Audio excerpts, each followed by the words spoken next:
Retrouvez Smart Bourse avec eToro, leader mondial des plateformes de trading social.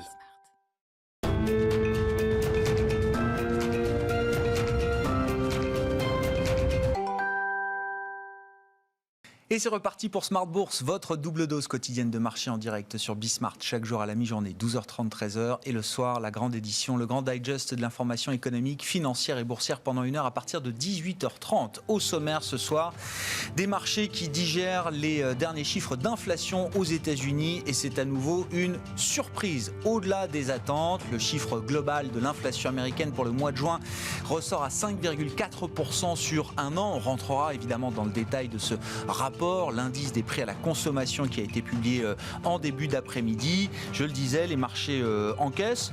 Les marchés de taux n'ont absolument pas bronché sur la nouvelle. Le 10 ans américain tourne toujours autour de 1,35% avec à peine quelques mouvements au moment de la publication du chiffre en début d'après-midi. Et les indices actions en Europe qui terminent autour de l'équilibre. Une inflation transitoire qui perdure. Quels sont les enseignements à retirer de ce rapport? C'est une question qu'on posera à nos invités de Planète Marché dans quelques instants. Vous aurez entre-temps le résumé complet de cette séance après la clôture en Europe avec Nicolas Pagnès depuis la salle de marché de Bourse Direct. Une séance qui marque le début des résultats d'entreprise. On parle des États-Unis en premier lieu avec les résultats de 2 grandes banques américaines, Goldman Sachs et JP Morgan, surtout première banque américaine et première banque mondiale en termes de capitalisation, qui toutes deux nous montrent quand même que leurs activités sont en forte progression sur l'ensemble du deuxième trimestre. Il n'y a pas de souci dans la publication faite par Goldman Sachs ou JP Morgan, même si on note que la réaction de marché est assez frileuse. Peut-être qu'il faut faire le lien justement avec la faiblesse des taux longs aux États-Unis, une courbe des taux américaines qui s'est encore un petit peu aplatie. Et puis notons également PepsiCo dans le secteur de la grande consommation qui publie des chiffres excellents et qui relève même ses objectifs. Le titre PepsiCo marque aujourd'hui un nouveau plus haut historique sur le marché américain. Et puis le dernier quart d'heure de Smart Bourse, chaque soir consacré à un thème.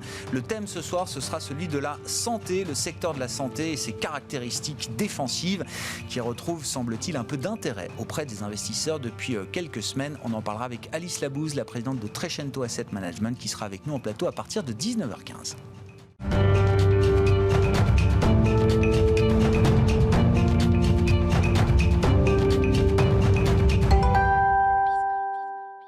Mais d'abord, le résumé de cette séance boursière marquée par le coup d'envoi des trimestriels et l'inflation américaine avec Nicolas Pagnès depuis la salle de marché de Bourse Direct. Clôture à l'équilibre ce soir pour le CAC 40. L'indice parisien aura hésité tout au long de la journée avant de chuter sous les 6540 points peu après l'ouverture des marchés américains pour finalement revenir sur ses niveaux de la veille au fixing. L'indice parisien clôture donc en recul de 0,01% à 6558 points. Les investisseurs qui ont eu la surprise de voir que l'inflation a accéléré plus que prévu aux États-Unis sur le mois de juin.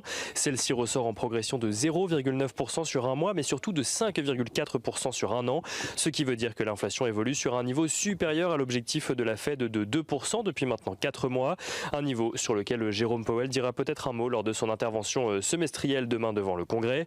En attendant, le rendement obligataire à 10 ans aux États-Unis se détend après être monté à 1,38% au moment de la publication de la statistique. Il est à la clôture du marché parisien à 1,36%.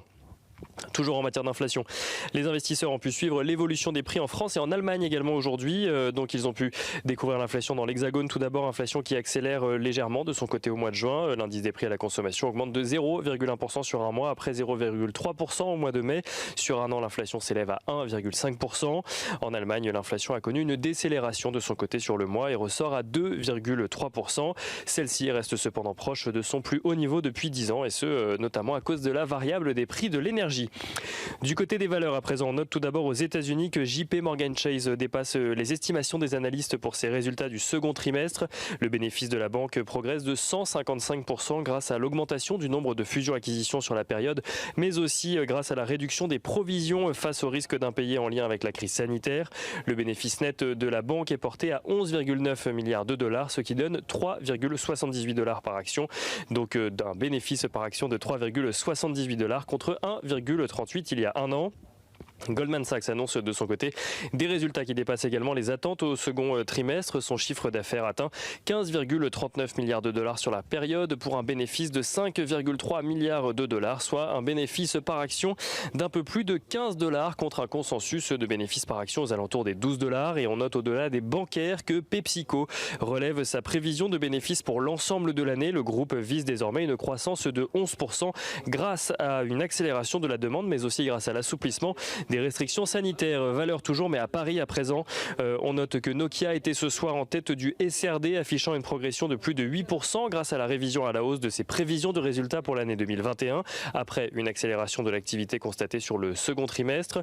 On note que Alstom signe de son côté la plus forte baisse du CAC 40, un peu plus de 4% de baisse en raison du passage de achat à neutre par Goldman Sachs. Et on finit par l'agenda de la journée de demain. Demain, la place de marché parisienne sera fermée en raison de la fête nationale. Aux États-Unis, les investisseurs prendront connaissance des prix à la production au mois de juin ainsi que des résultats trimestriels de Bank of America, Citigroup, Wells Fargo, mais aussi BlackRock ou encore Delta Airlines. Et on note que Jérôme Powell, donc on en parlait en début de chronique, prendra la parole devant le Congrès pour un point semestriel, tandis que la Fed publiera son livre beige. Nicolas Pagnès en fil rouge avec nous tout au long de la journée sur Bismart. Petit correctif, la Bourse de Paris sera ouverte demain, c'est le jour de fête nationale et les marchés sont là pour célébrer le 14 juillet et seront donc bel et bien ouverts. Nicolas Pagnès qui nous accompagne en fil rouge donc tout au long de la journée sur Bismart depuis la salle de marché de Bourse Direct.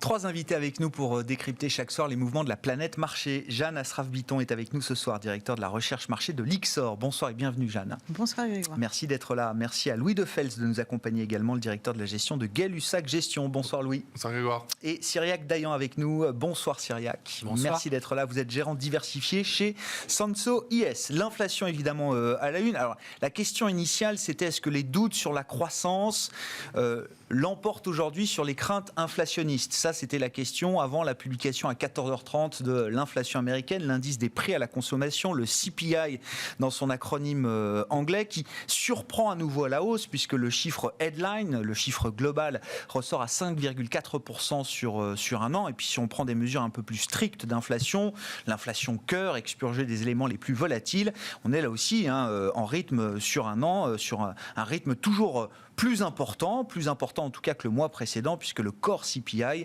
ressort à 4,5%. Là, je donne les grandes mesures de cette inflation américaine. Jeanne, quels sont les enseignements de ce rapport du mois de juin? Est-ce que c'est une inflation qui reste transitoire selon vous, ou est-ce que le scénario d'une inflation durable est en train de gagner en traction?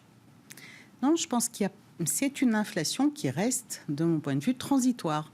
On a en fait, quand on en regarde les principaux composants, on a dans l'inflation cœur, qui est celle qui nous intéresse le plus, on a deux grands composants qui tirent. Il y a d'abord tout ce qui est lié au transport, que ce soit le prix des biens ou des services liés au transport.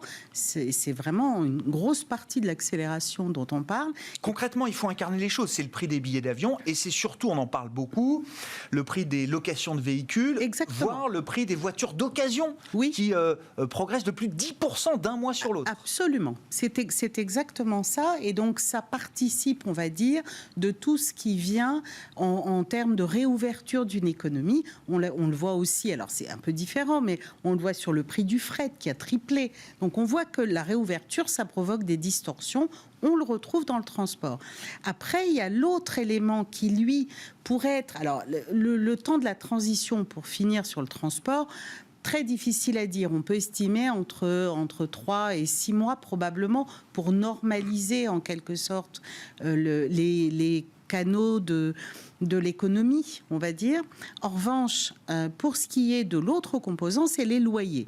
Or, les loyers, et on le voyait se dessiner depuis un certain temps, sont tirés par la hausse des prix de l'immobilier, en fait. Et la hausse des prix de l'immobilier, aujourd'hui, est en gros à 25% l'an.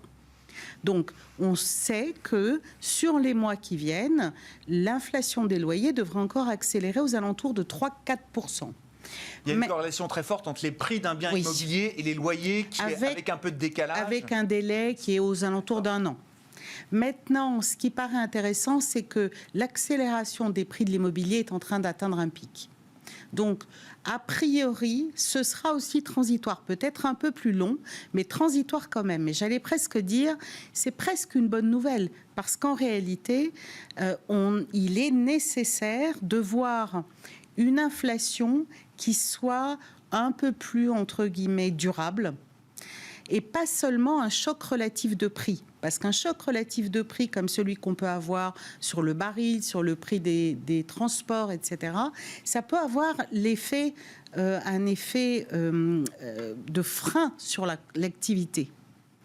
Et ce que les banques centrales recherchent depuis 15 ans et ce qu'on recherche tous, c'est une reflation. Ce n'est pas de l'inflation, et en tout cas pas de l'inflation sur quelques biens.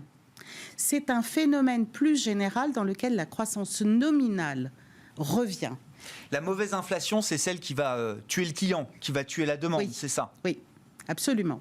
Alors qu'on a besoin d'avoir une inflation un peu plus stable et puis installée au niveau de l'inflation cœur, aux alentours de 2, 2,5.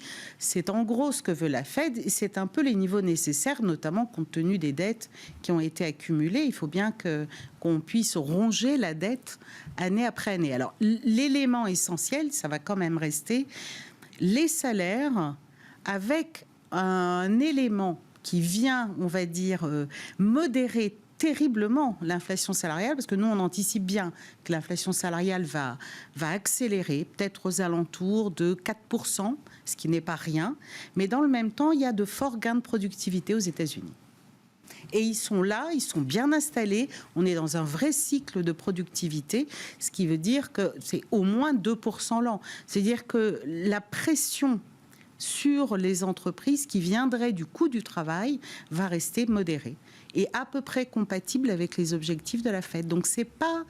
Enfin, je trouve que ça ressemble pas mal au rapport sur l'inflation qu'on avait eu le mois dernier. Il n'y a pas énormément de nouveautés, on va dire. C'est peut-être pour ça que le marché obligataire n'a pas tellement... Oh, on va venir au mystère du marché, mais c'est déjà le scénario inflationniste que vous nous décrivez, c'est un scénario finalement plutôt gagnant-gagnant. C'est plutôt un bon scénario, l'idée d'un nouvel équilibre inflationniste qui passe par des prix durablement un peu plus élevés, mais aussi des salaires un peu plus élevés et en même temps des gains de productivité qui permettent aux entreprises de maintenir leur niveau de marge. Oui, il faut pour ça que la première partie de votre interrogation soit vraie, c'est-à-dire que les perspectives de croissance tiennent. Ça, c'est vraiment critique. C'est-à-dire qu'en réalité, beaucoup de gens focalisent sur les craintes d'inflation.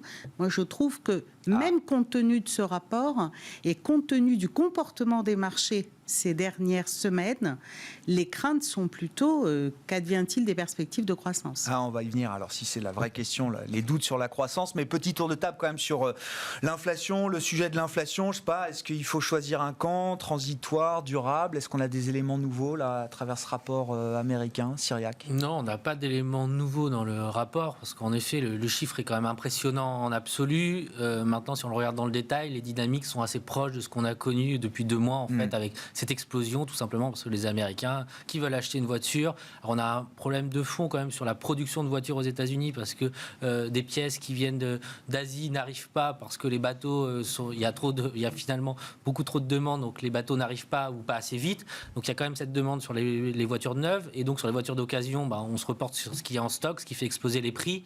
La bonne nouvelle, c'est qu'une fois qu'on a acheté une voiture, on peut peut-être en acheter une deuxième, mais on va pas en acheter 40. Donc il y a un moment donné, il devrait y avoir un phénomène de stabilisation à ce niveau-là, mais en tout cas sur le chiffre-là, ça ne s'arrête pas sur ce chiffre, enfin sur le chiffre qui a été publié aujourd'hui. Donc sur les conclusions, on ne peut pas vraiment faire de conclusion sur ce chiffre-là. Il faudra attendre encore 2 ou 3 mois, voir s'il y a une forme de stabilisation sur le prix des voitures, sur les loyers, enfin sur un certain nombre de facteurs. Moi, ce que je trouve plus intéressant, c'est la réaction marché, parce que finalement, il y a une forme de crédibilité. La Fed, pour moi, est en train de gagner le premier combat. Il y a 2 combats pour la Fed. Le premier combat, c'était de faire valider par le marché que ce scénario, il était transitoire. Cette inflation était transitoire. Et quand on voit la réaction du T-Notes, alors il y a des éléments de flux, certainement, mais il y a quand même une vraie crédibilité de la Fed. D'autant plus que Powell s'est quand même ouvert une porte en disant que s'il y avait une erreur, il y aurait une sorte de pragmatisme. Donc pour moi, la Fed joue très très bien sa gamme en ce moment. Le deuxième élément, c'est qu'elle a validé ce scénario-là vis-à-vis des investisseurs. Maintenant, il faut qu'il se réalise. Et ça, on n'aura pas la réponse ni au mois d'août, et certainement qu'il faudra attendre septembre ou octobre pour voir cette inflation commencer à repiquer réellement, si ça doit se passer comme ça. Si ça ne se passe pas, on rentre dans un cercle vicieux qu'on n'a pas vu depuis des dizaines d'années. Et là, je trouve que ce qui va vraiment être important, c'est pas la hausse des prix en tant que telle au supermarché, c'est si elle se transfère dans les salaires. C'est cet effet de second tour, et on rentre dans ce cercle vicieux qu'on n'arrive pas à maîtriser et qui obligerait la Fed à réagir très rapidement et très agressivement. Mais ça, il est beaucoup trop tôt pour tomber dans ce scénario-là aujourd'hui. Oui, alors, cercle vicieux, et pourtant...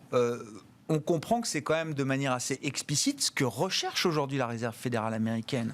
Aller jusqu'à une tension du marché du travail qui permette, alors pas seulement aux gens bien éduqués, avec des bons jobs, de gagner plus, mais toute la partie justement des minorités ou des bas salaires qui profitent généralement jamais justement de ces tensions sur le marché du travail.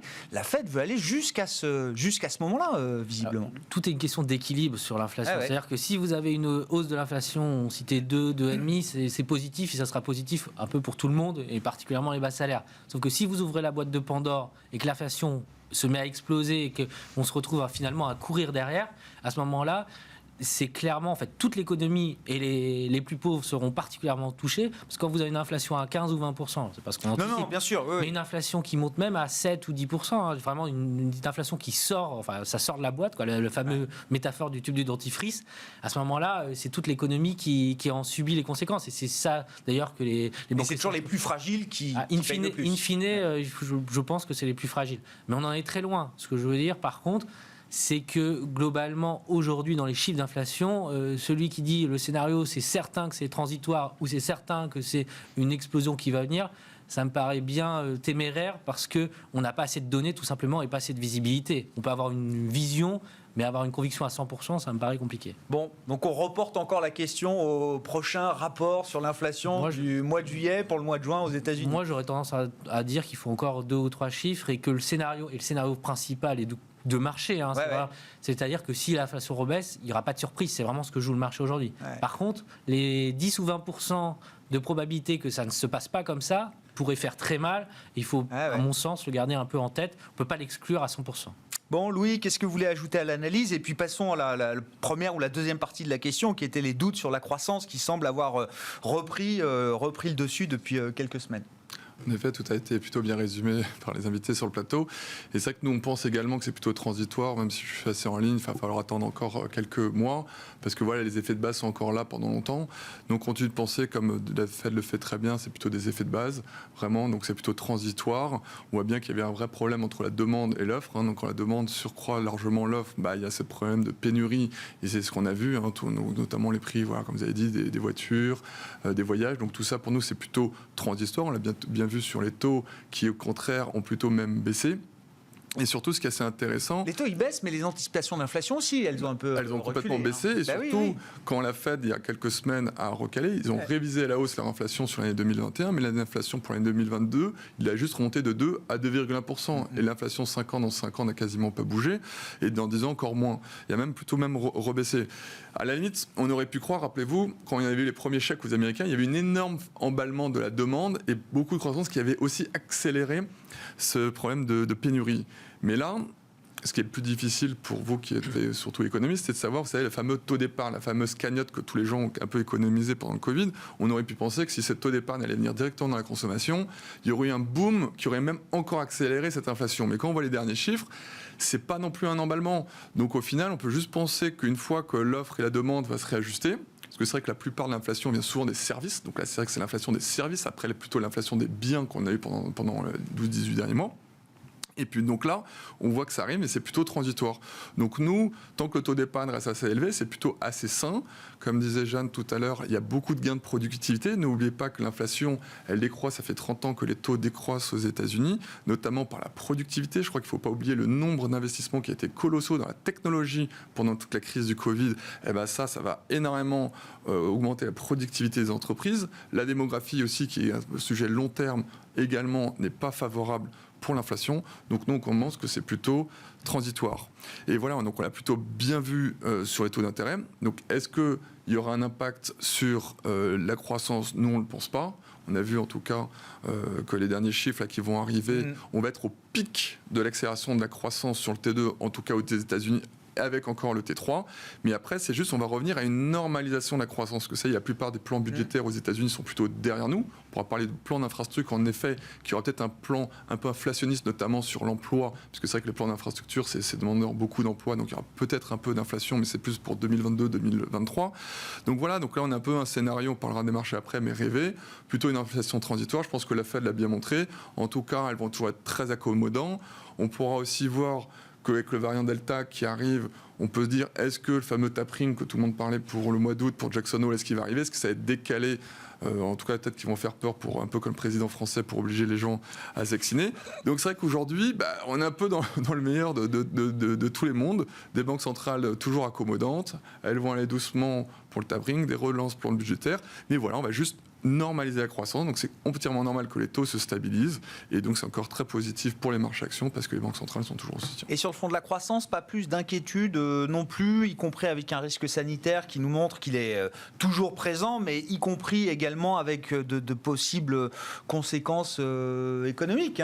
Si on va encore un peu plus loin, toujours dans les restrictions sanitaires. Je sais qu'on s'est adapté, qu'on arrive à faire tourner les économies assez proches de leur régime de croisière malgré les vagues qui se succèdent, mais on voit bien que c'est un risque qui est toujours là et que les marchés s'en émeuvent. En tout cas, les marchés le prennent un peu en considération d'une certaine manière.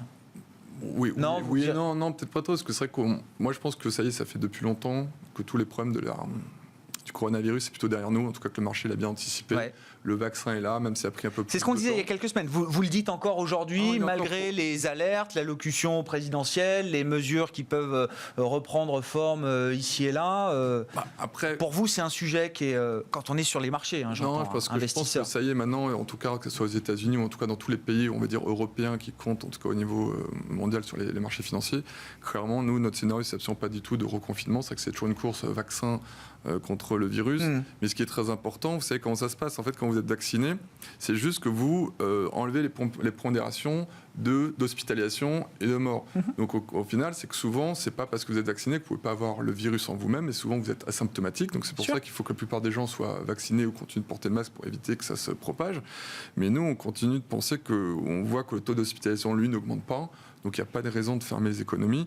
Donc voilà, donc à la limite, si en plus ce virus va pouvoir permettre peut-être aux banques centrales d'être un peu moins au quiche et au contraire rappelez-vous, la Fed avait un peu changé son discours en disant première éventuelle hausse des taux en 2023, alors que les gens pensaient plutôt 2024 au début. Donc voilà, il y a le tapering qui va arriver. Mais je vous rappelle, c'est le tapering comme en 2013, les taux avaient quand même baissé. Il y a 120 milliards par mois injectés par la Fed. Si ça passe à 100 ou à 80, le bilan des banques centrales continue d'augmenter. En Europe, c'est pareil. Il y a quasiment 60 milliards pour le PEPP et 20 milliards pour le PSPP. Donc ça fait quasiment 80 milliards par mois. Et d'après les premières estimations, on pense qu'en 2022, le bilan des plus grandes banques centrales mondiales va augmenter de 2000 milliards. Donc quasiment 800 milliards pour rien que l'Europe. Donc vous savez que les marchés sont complètement corrélés à la taille des bilans des banques centrales. Donc aujourd'hui, le fameux TINA there is no alternative continue de marcher. Donc nous, on continue, reste pour une vision moyen long terme très positive sur les marchés, en gardant les belles valeurs de société de qualité. Ça devrait tout bien se passer. On va parler gestion, stratégie aussi, on aura le temps pour ça. Sur la croissance, visiblement, c'est ce que vous souleviez, Jeanne. La vraie question pour vous, elle est plutôt sur le plan justement de la croissance, de la teneur, de la vigueur économique des prochains mois, des prochains trimestres. Oui, je dois avouer que ce qui m'interpelle le plus, c'est la façon dont la structure du marché a changé ces 3 dernières semaines. Parce que j'ai été surprise et que quand le marché surprend, c'est-à-dire que peut-être que le marché voit quelque chose qu'on ne voit pas. Par quoi vous avez été surpris, Jeanne? Il faut décrire déjà juste je vais vous dire simplement, quand vous regardez, vous vous dites, les actions montent, les taux baissent, voilà. En réalité, c'est un peu trompeur comme image. C'est une image calme mais trompeuse. Quand les taux perdent 30 ou 40 points, ils le font parce qu'il y a un effondrement de la prime de terme, littéralement. elle s'effondre de pratiquement 60 points de base. Ce genre d'effondrement, en général, c'est un effondrement où on va dire que les niveaux de prime de terme tellement bas, c'est en général associé avec une probabilité de déflation relativement élevée. En même temps, quand vous regardez les régimes de corrélation actions et taux, on était repassé en régime qui avait l'air normal, quand on était en pleine reflation il y a 2 mois. Donc, corrélation inverse, les actions inversement corrélées au taux. Et puis là, on voit quand même que depuis 1 mois et demi, 2 mois, les régimes de corrélation ont envie de repasser du côté du régime de corrélation à caractère déflationniste sur lequel on est depuis 10 ans. Et puis ensuite, les taux baissent, les taux sont bas et ça profite aux valeurs actions, aux valeurs de croissance. C'est ça, d'accord. Dans le même temps, vous voyez que dans les périodes, et ça a été comme ça pratiquement pendant une dizaine d'années, on va dire, pendant tout le temps de la lutte contre la déflation, les valeurs de croissance ont surperformé. Oui. Pourquoi ? Parce que rareté de la croissance veut dire qu'on va préférer les valeurs qui offrent une visibilité sur la croissance. Ce qui est rare est toujours plus attirant. Et là, on retrouve ce leadership très fort avec les valeurs de croissance qui se remettent à surperformer les valeurs dites value. On retrouve avec aussi les États-Unis qui surperforment à nouveau l'Europe. On retrouve un dollar qui est fort. Donc on est sur c'est comme si beaucoup des marchés avaient commencé à pricer ou à escompter une probabilité un peu plus élevée qu'on retombe dans un scénario à caractère déflationniste. La stagnation séculaire des 10 dernières années. Voilà. Et donc, si vous voulez, moi, ça m'interpelle parce que je partage ce qui a été exprimé sur le delta. Du moment que les hospitalisations sont contenues, il n'y a pas beaucoup de raisons de restreindre la mobilité. A priori, ça devrait aller. La Fed, je suis complètement d'accord. Elle discute, mais elle restera pragmatique et elle n'a aucune raison, à mon avis, aucune, de compromettre 10 ans d'efforts pour sortir l'économie de la déflation. Ouais. Donc là-dessus, pas beaucoup de doutes. Après, les autres explications qu'on cherche pour comprendre qu'est-ce que le marché price, on peut se dire la Chine ralentit. Ça, c'est quand même un élément qui peut-être ralentit plus que ce qui était attendu. Au point que les autorités monétaires sont en train d'agir. Sont en train de soutenir, oui. Et plus vite qu'on ne l'attendait. En plus, elles soutiennent plus vite qu'on ne l'attendait. Et puis, on a encore un élément qui est la politique fiscale. Il y a quand même un mur, ce qu'ils appellent le fiscal cliff, qui arrive en 2022, parce que les énormes plans de soutien pour aider les économies à surmonter la crise du Covid, s'arrête. Même s'il y a des plans de long terme qui vont être votés, les grands plans 2020-2021. Et quand vous regardez l'arrêt de ces plans, ça peut coûter plusieurs points de croissance. Ce n'est pas des dixièmes de points, c'est des points de croissance. Donc, peut-être que c'est ça, je ne sais pas. Après, c'est bien parce que c'est intéressant. Les gérants qui aiment structurellement les valeurs de croissance, les valeurs à visibilité à duration longue, effectivement, ils sont très contents de ce genre d'environnement. Mais vous dites, attention, c'est quand même un environnement où il y a un peu plus d'aversion au risque et on préfère aller chercher des refuges là où on est sûr. Non, on a gardé une position, mais si vous voulez... En termes d'interrogation, ça nous interpelle. Parce que c'est quand même très étonnant que le marché, disons que les explications qu'on a trouvées ne nous satisfont pas complètement. Alors pour l'instant, on se dit, non, la reflation, on a bien tous les ingrédients, elle va se poursuivre, il faut rester surpondéré sur les actions. Mais on ne peut pas s'empêcher de se dire, oui, mais est-ce que le marché price quelque chose qu'on ne voit pas ? Bon, Cyriac, comment est-ce qu'on peut poursuivre cette discussion ? Effectivement, c'est vrai que la dynamique de marché, est-ce qu'elle soulève des interrogations ? On a l'impression, effectivement, depuis quelques semaines, en tout cas, qu'on est vraiment revenu dans le régime des 10 dernières années. Alors, ce qu'on appelait le Goldilocks, d'une certaine manière, des taux bas, ça profite aux actions, mais ça profite à certaines actions avant tout. Oui, en fait, ce qui est frappant sur 2021, c'est qu'on a des rotations sectorielles. On a eu quasiment 4 rotations sectorielles en 6 mois ou 7 mois. C'est-à-dire que la value en début d'année, ça a commencé suite à l'annonce du vaccin de Moderna et Pfizer, la value a commencé à regagner, à surperformer assez nettement, ce qui n'était pas arrivé depuis de nombreuses années. les gérants value sont arrivés en disant bon ça y est c'est notre moment, on y va. Finalement, ça se retourne en février-mars et puis ça repart la value. Et puis là, depuis 3 semaines ou 1 mois, la value sous-performe de nouveau. Et quand vous regardez ça, c'est intéressant. Nous, on regardait ça lors de notre comité du lundi. Quand vous regardez la performance relative de la value par rapport à la croissance, au style croissance aux US et en Europe, depuis le début de l'année, c'est 0. C'est-à-dire que les deux, elles font exactement... Un partout balle au centre. Exactement. Le SPI, que vous avez sur le SPI value ou le SPI growth, globalement, vous faites exactement la même paire. C'est la même chose sur le MSCI EMU. Sauf qu'entre-temps, vous êtes passé sur une surperformance de quelques pourcents et après, vous avez tout perdu. Donc nous, notre sentiment, c'est que finalement, aujourd'hui, c'est plutôt d'avoir une approche blend, c'est-à-dire un peu neutre. Avoir un gros biais value ou growth nous semble aujourd'hui pas adapté sur les marchés. Parce que c'est des taux, peut-être de manière un peu contrariante, les taux américains à 1,30, nous, on considère que c'est quand même plutôt des points bas plutôt que des points très élevés. Alors on n'est pas sur à dire ça va monter à 2,50, mais globalement qu'on termine l'année plutôt aux alentours de 1,80 nous semblerait plus logique parce que, pour reboucler avec la croissance, parce qu'en termes de croissance, on est quand même sur un rythme de croissance énorme aux US qui va ralentir. Alors, là, pour le coup, il y a une conviction à 100% que ça va ralentir, mais par contre, en termes de dynamique, le temps que ça ralentit, ça va quand même prendre un peu de temps, donc la croissance va rester assez forte, l'inflation va rester quand même relativement élevée. Est-ce qu'elle va ralentir plus ou moins rapidement, mais elle va rester élevée en absolu. Donc tout ça, pour nous, justifie quand même des taux un petit peu plus élevés. Et donc ça, c'est plutôt favorable à la value.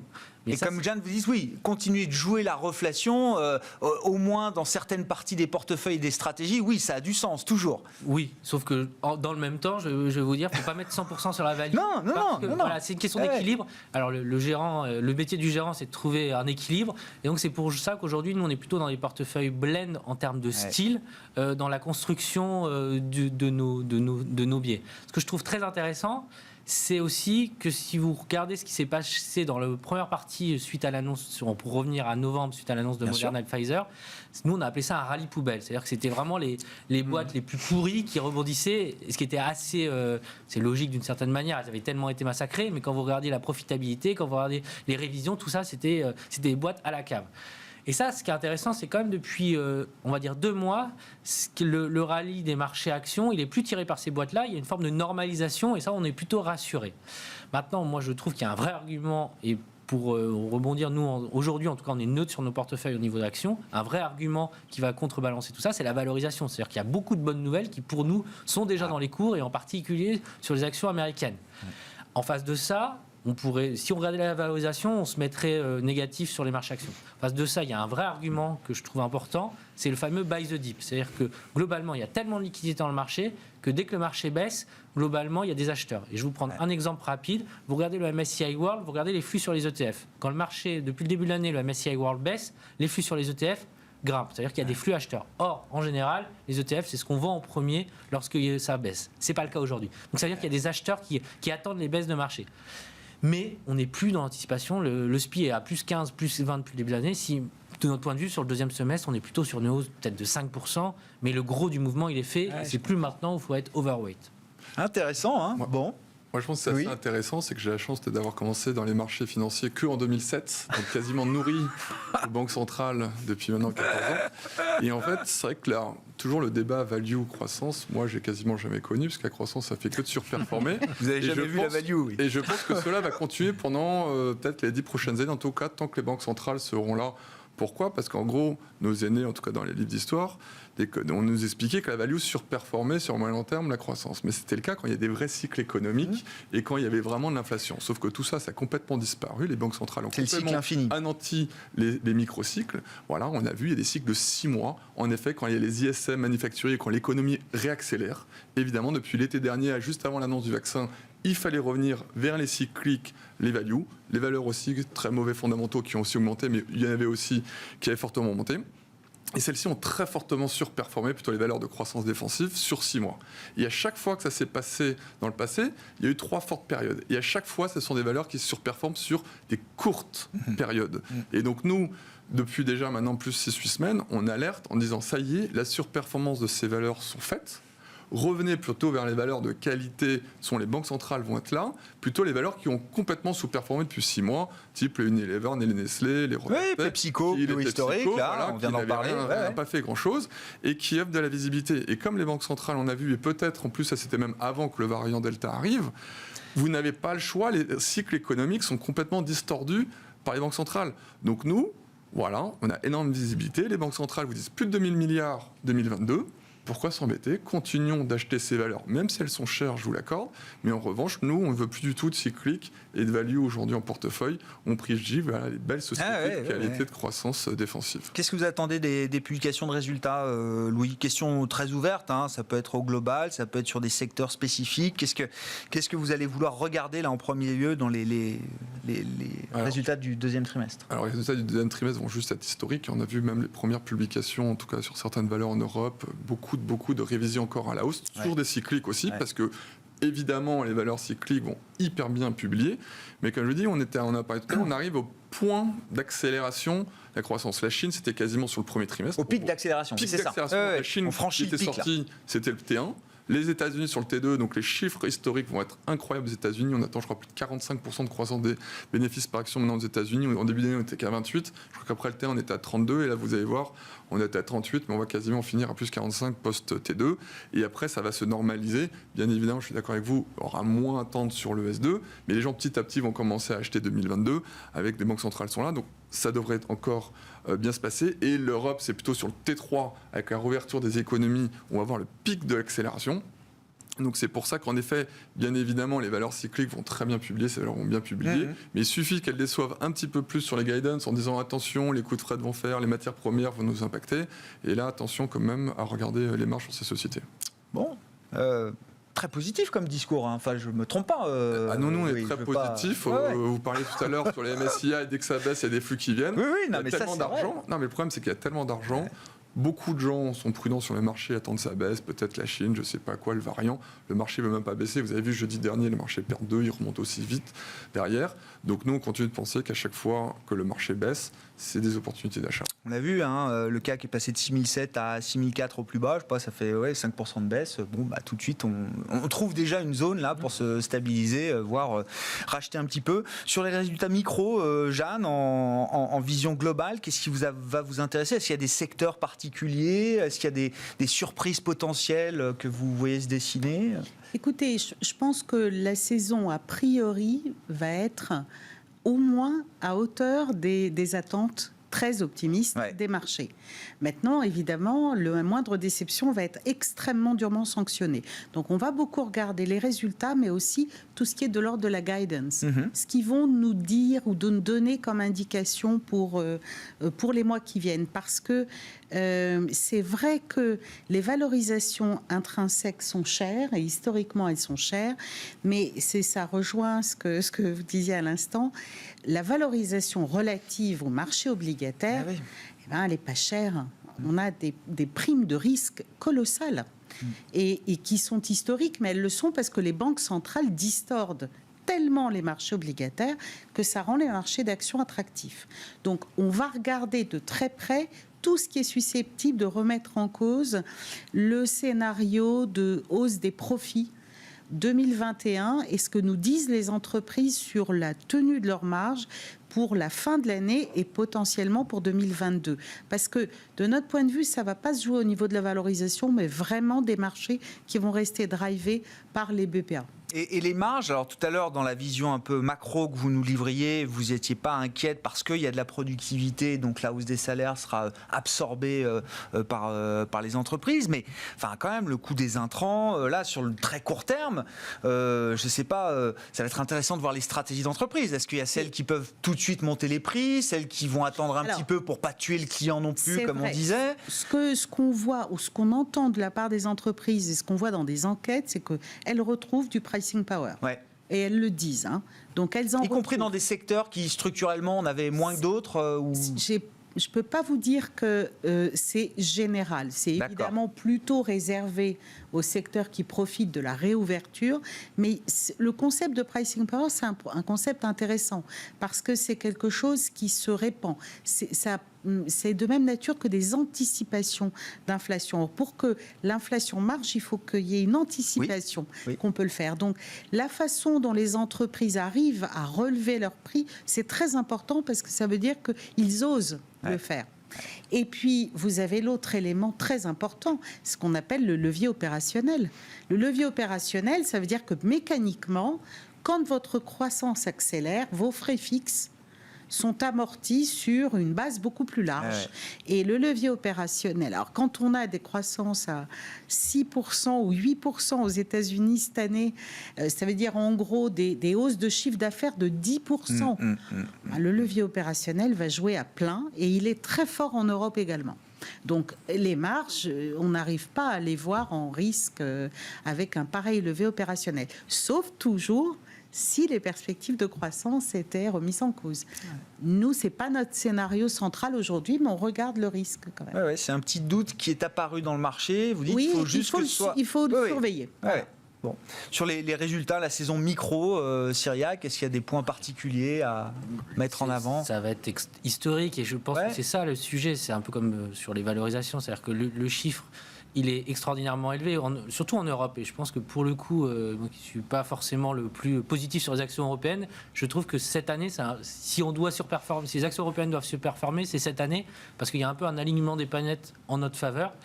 Et quand vous regardez les résultats, les croissances de bénéfices attendues sur le trimestre qui va être publié, on parle de 110% en year of year. C'est juste, aux US, on est à 65. C'est-à-dire que là, l'Europe est devant et à 110. Sauf que on peut voir aussi de manière un peu différente, se dire les anticipations sont gigantesques. Alors peut-être qu'on va être, j'ai envie de dire, là, le risk-reward me semble pas hyper intéressant dans le sens où c'est tellement élevé que si finalement c'est à 120, 110, 120, ça ne changera pas grand-chose. Par contre, s'il y a une mauvaise surprise, à ce moment-là, ça peut être violent. Et je pense que ça peut être violent surtout aux US où les niveaux de valorisation sont très élevés.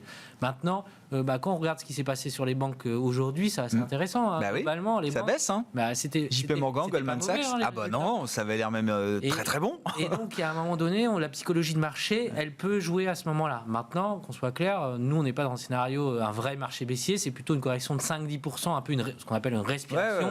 Qui offrirait des points d'entrée qui nous semblent plus attractifs pour rebondir, pour finalement terminer l'année plus haut que sur les niveaux actuels, mais avec une petite correction qui finalement serait assez saine, parce que là, il se passe, sur le marché, on s'habitue à avoir des marchés à plus 15% avec une volatilité inférieure à 10.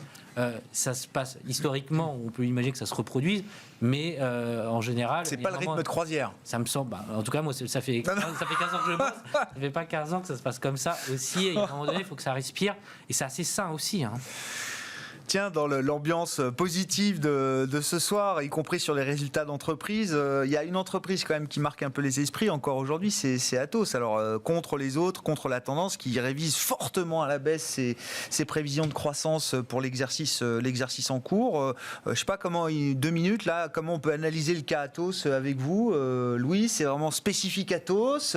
Est-ce que ça envoie un message plus large au secteur des SS2I ou entreprises de services numériques, comme on les appelle aujourd'hui? Non, vraiment, les ESN se portent super bien. Capgemini fait encore un plus haut aujourd'hui. Tout le secteur se porte très bien.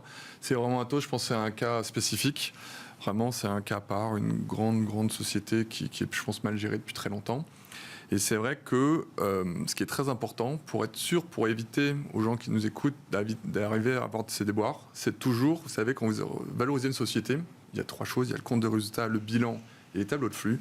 Et malheureusement, trop souvent, les gens regardent que le compte de résultat. La croissance organique, la croissance des bénéfices par action. Mais souvent, ils oublient de regarder la croissance des cash flows. Et malheureusement, par des artifices comptables, souvent, vous pouvez cacher un petit peu tout ça. La génération de cash, c'est le sang qui irrigue l'entreprise. C'est le sang qui irrigue et c'est la vraie valeur boursière d'une société. Parce que toute société qui gère régulièrement du free cash flow année après année, vous ne pouvez pas perdre d'argent sur le moyen long terme sur ces sociétés. Et le problème, c'est que le vrai free cash flow, il y en a qui font des artifices, vous savez, ce qu'on appelle le factoring, c'est-à-dire que vous allez céder des créances tout de suite pour toucher du cash. Donc tout ça, c'est ce qu'Atos avait fait l'année dernière, a été fortement sanctionné. Donc forcément, elle revient sur des effets plus difficiles. C'était juste une catastrophe, les free cash flow annoncés par Atos. Donc c'est largement mérité la sanction. Malgré la sanction, le titre reste toujours cher et on ne conseille toujours pas de toucher au titre, sachant que la plupart des analyses sell-side recommandent la valeur. Pour nous, c'est la value trap par excellence. C'est vrai que c'est le constat qu'on faisait hier avec les gens, parce qu'on parlait du cas d'Atos hier, c'était la baisse d'hier, 17-18% sur et beaucoup me disaient, oui, les brokers sont en train de pousser le dossier, vous confirmez, c'est une catastrophe. Ce qui est très intéressant, c'est comme disait Jeanne, attention aux déceptions. Et ouais, on l'a vu aussi sur le cas Alstom avec Bombardier, forte révision à la baisse du free cash flow, et ben ça ne pardonne pas. Vraiment, c'est regarder vraiment toujours le free cash flow, ça ne mange jamais. Et quand c'est une déception dessus, alors là, c'est limite pire que si vous êtes si c'est le bénéfice par action et en dessous, ça c'est limite beaucoup moins grave. Le free cash flow ne ment jamais. On va s'arrêter là-dessus. Je trouve ça magnifique pour terminer cette émission. Merci beaucoup à vous trois. Louis Defels qui était avec nous, le directeur de la gestion de Gay-Lussac Gestion, Jeanne Asraf-Biton en charge de la recherche marché de Lyxor et Cyriac Dayan, gérant diversifié chez Sansois. C'était donc les invités de Planète Marché ce soir dans Smart Bourse sur Bismart.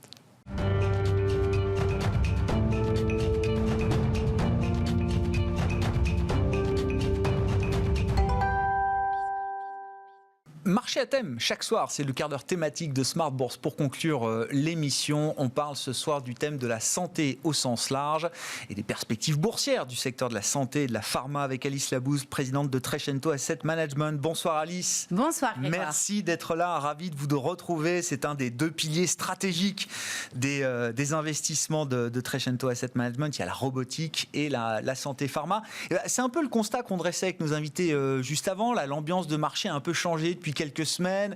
Les taux sont toujours plus bas. C'est un mouvement qu'on a peut-être un peu de mal à comprendre, mais en tout cas, ça profite aux actions défensives, à duration longue, comme on dit dans le jargon financier. Et, je me demandais si justement la santé cochait les bonnes cases pour profiter de l'environnement actuel sur les marchés. Alors évidemment que oui, bien sûr. Je réponds par l'affirmative. En fait, le premier semestre, mais vous l'évoquiez sur le plateau, le premier semestre était vraiment un semestre où il fallait se laisser porter. De toute façon, le marché montait. Et donc là, évidemment, la question, c'est au second semestre qui va se passer. Et il y a des chances pour qu'il y ait un peu plus de sélection qui soit faite par les gérants. En tout cas, il va falloir un petit peu mieux peut-être aller choisir ses secteurs d'activité, peut-être aller choisir ses sociétés. Et dans ce cadre-là, il me semble que la santé, qui a quand même bien performé cette année, mais probablement moins que certaines valeurs cycliques ou les mal aimées de l'année dernière qui ont quand même énormément fonctionné cette année, peut tirer son épingle du jeu. Je rappelle, on l'avait déjà dit en plateau, mais que le marché américain de la santé reste fortement sous-valorisé par rapport à l'ensemble des indices américains. En Europe, c'est très différent. La santé européenne est peut-être moins intéressante en termes de valorisation. C'est-à-dire qu'aujourd'hui, c'est assez cher la santé en Europe. Mais il ne faut pas oublier qu'en Europe, la cote est très pauvre dans la santé. Vous n'avez quasiment que des laboratoires pharmaceutiques que tout le monde connaît, ou bien des sociétés de biotechnologie souvent non rentables. Alors que sur le marché américain, en Asie, vous pouvez aller chercher des sociétés de matériel médical et des sociétés de services à la santé. Donc, ceux qui font de la cardiologie, de l'orthopédie, ceux qui font les grandes cliniques mondiales, les sociétés de logiciels pour les médecins. Enfin, il y a plein de choses à aller chercher. Mon conseil, c'est d'aller sur la santé, mais plutôt d'aller aux États-Unis et en Asie. Et ce qui est intéressant, Alice, là on en parle aujourd'hui après les annonces du président hier soir. Il y a une annonce peut-être qui fait réagir quelques valeurs santé aujourd'hui à Paris. C'est le fait que les tests ne seront plus remboursés à partir de l'automne prochain. Les tests Covid, qui ont été une source de business importante parfois d'ailleurs pour certaines entreprises cotées à Paris. Alors Eurofins, qui est quand même une entreprise de grande taille sur des tests multiples, pas juste le Covid, mais d'autres petites sociétés qui sont allés assez fort justement, et c'était l'opportunité de le faire, mais bien sûr. Et puis il y a un petit contre-coup, là on a vu des baisses de 4, 5, 10% parfois pour certaines de ces sociétés-là. Quand on parlait avec vous du Covid et de comment ça pouvait modifier peut-être les investissements dans la santé, vous disiez, moi je bâtis pas mes cas d'investissement et mes stratégies sur le Covid. Sur le Covid. Non, c'est vrai que quand on investit à long terme sur la thématique santé, on cherche à être diversifié. C'est sûr que quand une grande pandémie mondiale arrive, on est quand même vigilant pour voir quels impacts il peut y avoir sur chacun des sous-segments ou sur les sociétés. Mais il est clair que nous, notre stratégie, c'est vraiment une stratégie diversifiée, long terme, pour être sur les 4 grands segments de la santé, bénéficier de la croissance de ce marché qui est quand même assez naturel. Et on voit à quel point c'est un enjeu à la fois mondial, mais aussi humain, et qui nous touche tous. Le discours aussi d'Emmanuel Macron a pu toucher d'une manière ou d'une autre différentes personnes. Donc, c'est certain que nous, on n'a pas fait notre cœur de stratégie le Covid. Alors après, nous, on n'achète que des sociétés rentables. Ouais. Donc, c'est vrai qu'en fait, d'aller chercher, par exemple, Moderna, ça ne faisait pas partie de notre scope. Bon, ça aurait été quand même sympathique en termes de performance, il faut quand même le dire quand c'est le cas. Mais sur la partie diagnostic, oui, il y a eu un boom du diagnostic. Il y a même Roche qui avait une toute petite activité diagnostic qui, pour la première fois l'année dernière, s'est mis à faire des chiffres incroyables sur le diagnostic. Il y a Abbott, en fait, qui a annoncé là, très récemment une suppression d'un certain nombre de postes sur la partie diagnostic. Donc, du coup, c'est un peu tout en chaîne. C'est-à-dire qu'en juin, sur le variant Delta, il y a eu quand même un regain d'intérêt autour du diagnostic, des tests et tout ça. Puis là, depuis le début du mois, c'est moins sympathique. Et il y a des chances pour que ce soit moins une manne extraordinaire, d'autant si les pays commencent à ne plus rembourser, évidemment, les tests Covid, ça va être différent. Il y en aura peut-être un peu moins qui seront faits. Bon, et puis la santé, évidemment, les sociétés de santé, de technologie au service de la démographie. Oui. Et vous nous parlez d'une société, alors j'ai vu qu'elle est cotée à Hong Kong, c'est ça? C'est une société chinoise, Alice, qui s'appelle Jingxin Fertility. Tout à fait. On comprend déjà un peu l'idée. C'est intéressant dans le contexte où la Chine essaye de stimuler sa démographie comme jamais. Après la politique de l'enfant unique ces 40 dernières années, elle ouvre les vannes, ou en tout cas elle autorise désormais les familles à avoir un nombre illimité d'enfants, ce qui n'est pas le cas dans les faits, effectivement, mais on avait vu encore des annonces assez récentes à ce sujet. Que fait concrètement Jingxin Fertility alors? C'est la reine, on va dire. C'est-à-dire c'est une société leader en Asie, mais aussi très présente aux États-Unis. Donc 30% du business est sur la côte ouest américaine, 70% c'est en Chine, et ils font de la procréation médicalement assistés. Et ils ont des cliniques en fait vraiment d'assez haut niveau avec un taux de réussite très élevé, en tout cas de succès on va dire sur la procréation, beaucoup plus élevé que l'ensemble du marché chinois par exemple. Et donc ça fait d'eux vraiment, si vous voulez, dans cette période où la Chine cherche à rééquilibrer ses sujets démographiques, et vous avez raison, c'est le bon terme, c'est la question démographique. La Chine fait face à un vieillissement colossal de sa population, à un problème de renouvellement de sa population active. Il va falloir faire des bébés, donc ils ont annoncé en juin qu'ils autorisaient donc maintenant plus de 3. Oui, c'est ça. Ça y est, on est passé de, on pouvait en avoir un seul. Voilà, c'est ça. Maintenant, c'est la porte ouverte. Parce que dans les faits, ils sont très peu nombreux à avoir profité même des autorisations précédentes pour aller au-delà de l'enfant unique traditionnel. Exactement. Et pourtant, on sait qu'en Chine, il y a eu à peu près 10% en fait de couples qui ont du mal à avoir des enfants. Donc ça fait un marché potentiel quand même assez élevé et avec un potentiel de croissance qui est significatif. Et aussi sur le marché américain où en fait cette société-là est en train d'acheter des réseaux, par exemple, de commercialisation d'ovules, mais il faut bien en parler, même des solutions avec des mères porteuses, puisqu'on sait très bien qu'en fait c'est aussi le pendant des problématiques de fertilité des différents couples.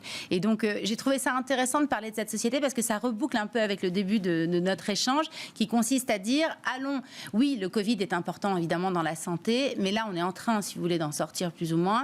Le sujet, c'est où est-ce qu'on va chercher de la croissance, de la niche, des choses différentes. Et les questions de fertilité dans les pays en développement et les pays développés sont absolument cruciaux. Les questions démographiques, à tout point de vue, sont absolument cruciaux.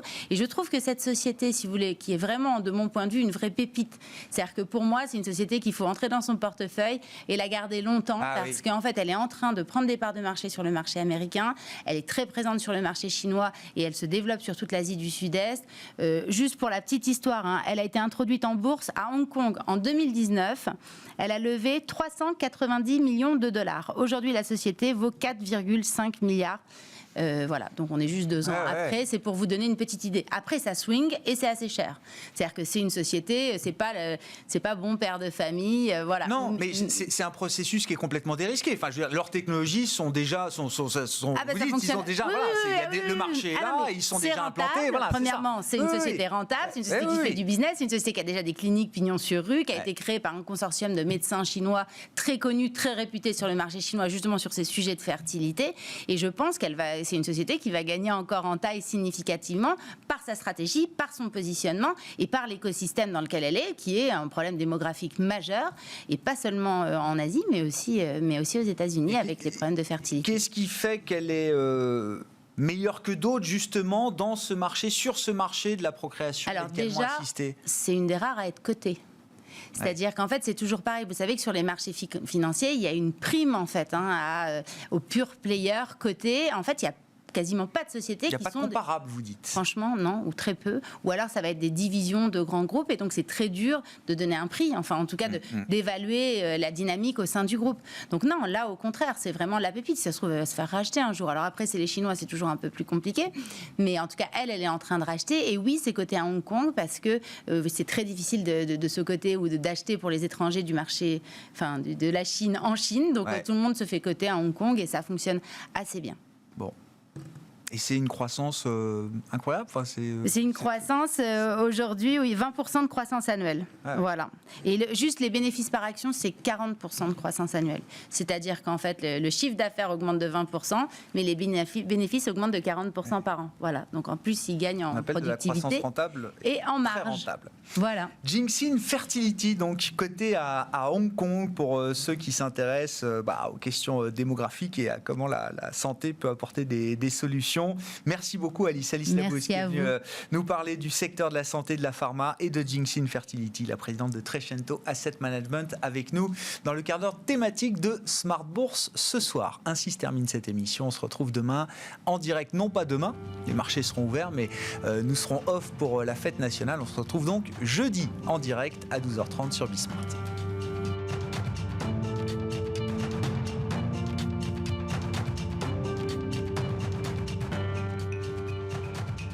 C'était Smart Bourse avec eToro, leader mondial des plateformes de trading social.